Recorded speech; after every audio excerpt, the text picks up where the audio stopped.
blablabla.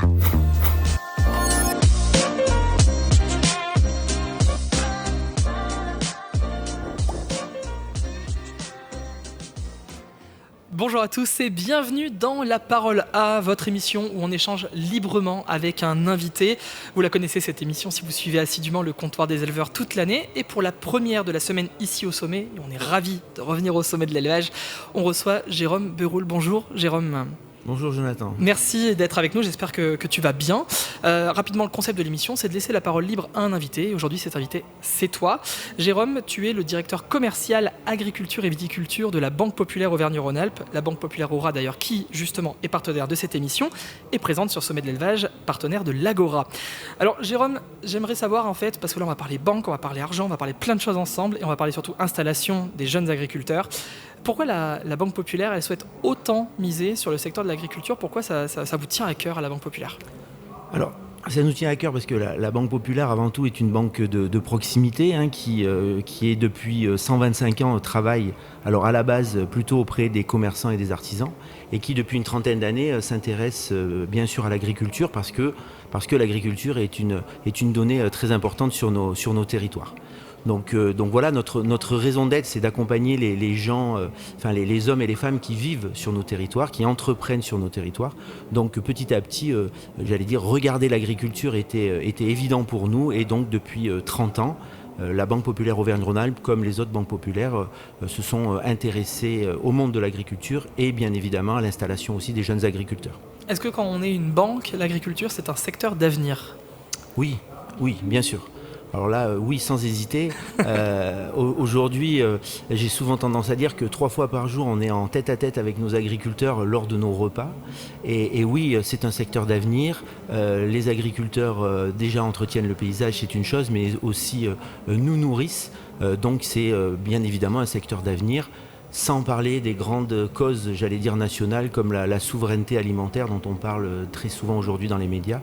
Et il faut que nos agriculteurs soient à même de nous nourrir dans les années, dans les décennies à venir. Oui, et puis si l'agriculteur vit, la société vit, et quelque part aussi les banques vivent. Tout à fait. C'est un rapport gagnant-gagnant entre tous les acteurs. Alors, tu le disais un peu plus tôt, il y a un gros cheval de bataille pour la Banque Populaire, c'est l'installation des jeunes agriculteurs. Ça, c'est le gros dossier, et j'ai presque envie de dire, en ce moment, ça l'est encore plus quand on voit la situation qui est compliquée, le renouvellement des générations. C'est ça. C'est un sujet majeur, le renouvellement des générations en agriculture. Les chiffres le prouvent. Un certain nombre d'agriculteurs se rapprochent de la retraite. Il faut absolument trouver des talents pour remplacer les agriculteurs en place, et notamment des managers, des agri-managers qui demain seront à la tête de très belles exploitations. Donc il faut être à leur côté, il faut les accompagner tout au long d'un parcours qui est parfois pas simple, puisque agriculteur reste un métier compliqué, un métier très complet. Il faut bien sûr produire, mais il faut parfois transformer, commercialiser selon les systèmes. Donc oui, c'est un enjeu important, ce renouvellement des générations. Tu parles de talent. Le mot n'est pas choisi au hasard quand même. Je parle de talent parce que je suis convaincu qu'aujourd'hui un jeune agriculteur possède, c'est sûr, des talents. Alors en tant que banque, est-ce que la situation actuelle que l'agriculture traverse, on le voit avec des crises successives, que ce soit économique ou sanitaire, ça vous inquiète ? Alors, ça ne nous inquiète pas, bien évidemment, il faut le surveiller, il faut être présent lors de ces moments difficiles auprès des agriculteurs pour les accompagner, pour les aider à passer ce cap. Qui effectivement parfois peut être traumatisant. On parle de la dermatose actuellement, dans certains cas ça a été dramatique, mais c'est à nous les banques d'être présents auprès de ces agriculteurs pour que demain ils relèvent la tête et puissent continuer à nous nourrir et à utiliser ces très beaux paysages de la région Auvergne-Rhône-Alpes. On parlera tout à l'heure un peu concrètement des dispositifs qui existent aujourd'hui à la Banque Populaire pour accompagner les agriculteurs, mais comment vous choisissez les projets à accompagner ? Est-ce qu'il y a un profil type d'agriculteur que vous préférez ? Il n'y a pas vraiment de profil type, puisqu'on accompagne toutes les agricultures, conventionnelles, alternatives et autres, et il n'y a pas de projet type. Malgré tout, les points sur lesquels on accorde beaucoup d'importance, c'est le jeune agriculteur ou la jeune agricultrice, sa formation. Puisque comme je l'ai dit, c'est un métier complexe, il faut être bien formé. Et puis également les convictions qu'elle porte son regard sur l'agriculture et ce qui l'entoure, l'environnement de son entreprise agricole, sont des choses que l'on regarde pour être sûr d'accompagner des agriculteurs qui demain seront là, tireront de leur activité un revenu décent, ce qui est très important, et auront la capacité d'avoir des activités extérieures et un petit peu de temps libre. Donc PME ou grosse structure, ça importe peu. PME ou grosse structure, ça importe peu, on accompagne toutes les agricultures, mais il faut qu'elles soient portées, comme on disait tout à l'heure, par un talent. Alors vous êtes une banque plutôt typée entreprise, et moi j'ai relevé cette phrase quand même qui vous caractérise et que vous aimez bien dire, on installe des entrepreneurs. Pas juste des agriculteurs, des entrepreneurs. Oui, ça reprend les propos que je tenais. Aujourd'hui, l'entreprise agricole, c'est quand même un monde compliqué. Bien évidemment, il y a la production, il y a la gestion qui devient et qui est capitale sur les exploitations. Et puis parfois, transformation et commercialisation. Donc il faut être très complet. Donc aujourd'hui, on a des chefs d'entreprise qui sont à la tête des exploitations, des agri-managers, de temps en temps, on les appelle comme ça aussi. Mais c'est avant tout des hommes et des femmes bien formés qui ont une vision, qui ont des convictions et qui sont prêts à aller très loin avec leurs entreprises.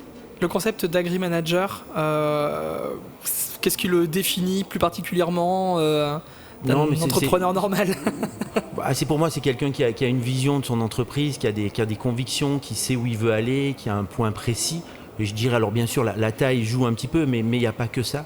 Il y a surtout les convictions et la motivation portée par le candidat à l'installation ou le jeune agriculteur. C'est ce qui va faire la différence? Ce qui va décider qu'on accompagne un projet ou non, cette vision d'entreprise, peut-être même plus que le projet agricole en lui-même?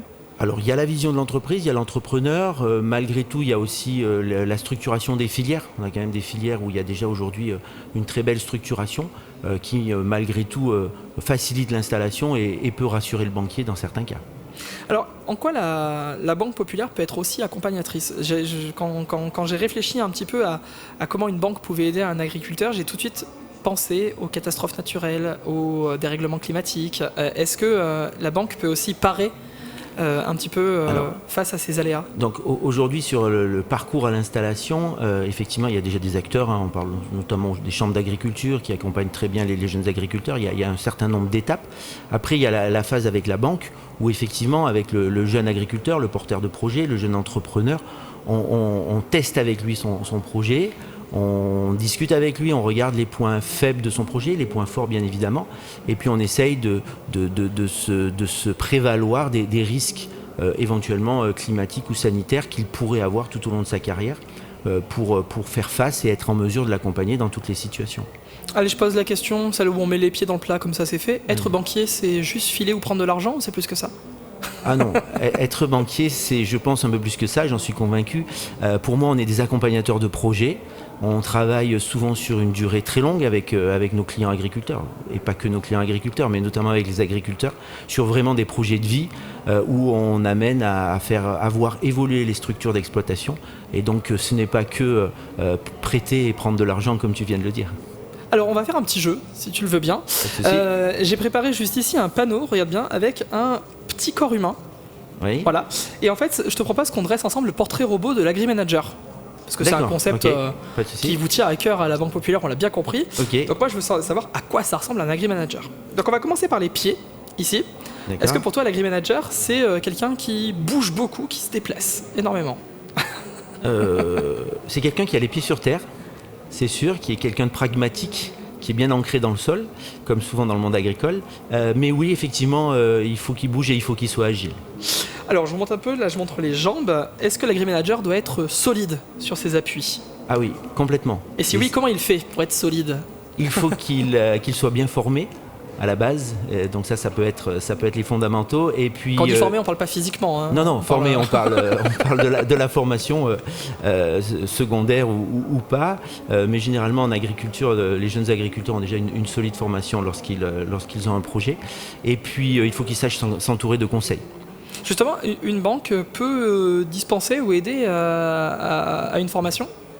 Alors, oui, même si ce n'est pas notre cœur de métier, on peut accompagner, on peut donner des conseils sur de la gestion de patrimoine, montage sociétaire, c'est des choses qu'on sait faire. Alors, on remonte un peu plus haut, on va aller au niveau du ventre, juste ici. Qu'est-ce que l'agri-manager doit avoir dans le ventre, justement? Qu'est-ce qu'il doit avoir dans le ventre? Il doit À part avoir des bons produits du terroir. Hein, bien sûr, ça c'est pour la fin de la dégustation.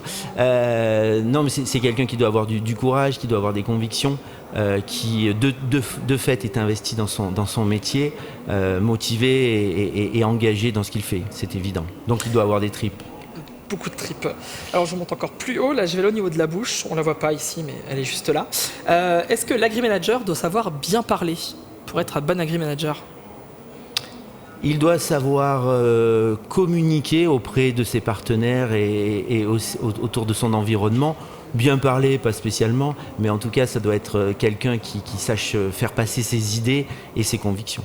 Parce que la communication dans l'agriculture ou même dans d'autres secteurs d'activité, ça pour le coup on l'apprend pas toujours, on n'est pas toujours formé. Hein. On n'est pas toujours formé et je pense qu'on pourrait faire beaucoup mieux puisque l'agriculture est quand même quelque chose d'essentiel dans notre vie de tous les jours, que l'on soit urbain ou rural, et on n'en parle pas toujours en bien. Je remonte un peu, juste au-dessus, pareil on le voit pas, mais on va parler du nez. Est-ce qu'il faut avoir du flair quand on est agri-manager? Oui, effectivement, au cours d'une carrière, il faut parfois se réorienter, il faut parfois avoir des visions, et donc oui, il faut avoir du flair pour mener à bien tous ces projets. Une vision économique, parfois ça se joue à l'instinct? Une vision économique, parfois ça peut se jouer à l'instinct, et de très belles réalisations mondiales sont parfois nées d'un malentendu ou d'une erreur, donc oui, il faut avoir un petit peu d'instinct, de flair et parfois un peu de chance. Avant-dernière partie, les yeux, à quel point il faut être observateur? Bien sûr. Il faut être très observateur de son environnement, de ce qui se passe autour de soi, être capable de capter toutes les informations pour les synthétiser et être à même de porter à bien son projet. Et Jérôme, enfin, la tête, ici. Qu'est-ce qu'il faut avoir dans la tête, justement, pour être le parfait agri-manager? Et une tête bien faite, des convictions, et puis avoir l'intelligence pour s'entourer des bonnes personnes pour mener à bien tous ces projets. L'entourage. Tu l'as dit plusieurs fois déjà. Oui, là, c'est très important. Robot, seul, on dit souvent que seul on va plus vite, mais ensemble on va plus loin. Et c'est une devise qui est très, tout à fait valable pour le monde agricole. Et peut-être valable aussi à la Banque Populaire. On rappelle un partenaire de cette émission. Et on va parler de ce que vous mettez en place, des dispositifs existants. Justement, il y a une batterie de leviers pour aider à l'installation, comme on en parlait. Moi, le premier qui me vient en tête, ce sont les garanties FEI. Le Fonds européen d'investissement. Est-ce que tu peux nous dire un petit peu en quoi il consiste et à quel point aujourd'hui il peut aider nos agris? Alors, à la base, c'est porté par la région qui a levé des fonds, la région Auvergne-Rhône-Alpes qui a levé des fonds auprès du FEI, donc qui est une garantie en fait, une garantie des prêts bancaires pour l'installation et pour les transitions. Donc c'est une vraie aide à la fois pour les banquiers et avant tout pour les agriculteurs, puisque ça permet de proposer des garanties qui ne coûtent pas cher du tout à l'agriculteur et qui permettent de rassurer le banquier pour garantir ses prêts. Et du coup, comment ça se passe? C'est l'agriculteur qui doit faire la démarche d'aller chercher cette garantie? Non, ce sont nos équipes. Hein. Nous, au niveau de la Banque Populaire Auvergne-Rhône-Alpes, on a 9 agences agricoles, on a 60 collaborateurs sur le terrain, au plus près des agriculteurs, qui savent monter des dossiers de crédit notamment, hein, c'est une de leurs métiers de base, et qui savent proposer quand il faut mettre ce type de garantie, même si la garantie c'est avant tout le porteur de projet qui l'apporte dans la qualité de son projet, mais quand il faut garantir un prêt, le FEI on sait le proposer, et aujourd'hui c'est une procédure qui marche plutôt bien. Ouais. Donc c'est des prêts à taux réduit? Non, ce sont des prêts assez classiques. Alors ça peut être des prêts à taux réduit lorsque c'est une installation, mais sinon ça peut être aussi sur des prêts classiques, et c'est une garantie à 80% portée par le FEI.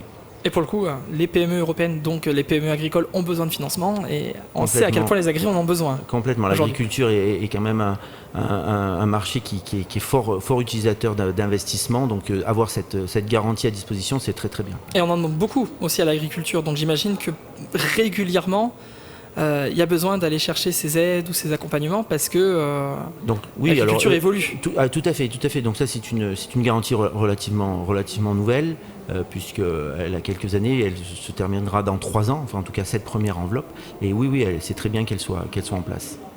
Quels sont les autres outils qui peuvent exister aujourd'hui pour justement aider les agriculteurs? Alors déjà, il y a on parle souvent du parcours à l'installation, hein, il y a un certain nombre d'étapes à franchir pour aider le jeune agriculteur à bien structurer son projet, à éviter les écueils dont on parlait tout à l'heure. Alors si on prend les étapes, En gros, il va monter un dossier prévisionnel d'installation, une étude prévisionnelle, technico-économique, on peut appeler ça un business plan si on veut parler anglais, mais une étude économique qu'il va proposer à ses partenaires. Les partenaires vont y travailler dessus. Cette étude, il la monte souvent avec des accompagnateurs, donc souvent les chambres d'agriculture comme je l'ai cité. Et puis, grâce à cette étude qui, en théorie, entoure l'agriculteur d'un point de vue juridique aussi, sur quel type de société dans quel type de société il veut rentrer, va être présenté aux financeurs et c'est sur ces bases-là ensuite que le projet est mené, puis ensuite mis en place dans les mois qui suivent. Donc des dispositifs, des leviers hyper intéressants.